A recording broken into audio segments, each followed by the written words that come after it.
Desgarrador. Las palabras de Dieguito Fernando tras la muerte de Maradona. Mario Baudry, actual pareja y abogado de Verónica Ojeda, reveló cómo se encuentra Dieguito Fernando, el menor de los hijos del fallecido Diego Maradona. Dieguito Fernando está triste y llora de noche, dijo el abogado sobre el niño de 7 años. Y agregó: a Verónica no le interesa la plata, ni la sucesión, ni nada. Le interesa que cuando su hijo sea grande y le pregunte qué le pasó al papá, ella pueda explicárselo y que el nene cierre su ciclo de vida. A veces, cuando perdemos un familiar tan pequeños, los niños sobre todo, más como los problemas que él tiene, van a querer seguir buscándolo.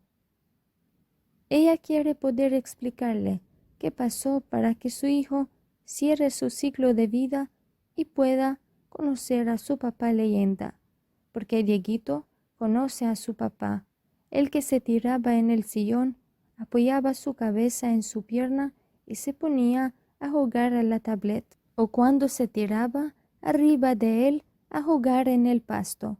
A Dieguito le bastaba con que su papá estuviera parado y le tirara la pelotita.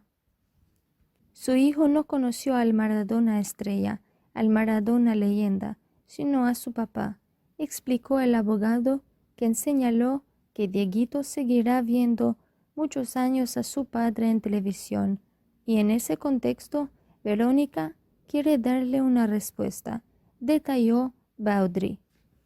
Recordemos que días atrás el programa televisivo Secretos Verdaderos dio a conocer el último audio que Maradona le envió a la actual pareja de Verónica Ojeda, donde le hizo un pedido contundente. Con voz cansada y sufrida, Maradona le dijo: «Hola Mario, soy Diego. Sé que te parecerá increíble, pero veo bien a Verónica. Me dijo que ahora está contigo. Cuida de ella y cuida mucho también de mi ángel Dieguito. Tengo muchos hijos, pero este me sacará la última cana. No se compara con ninguno».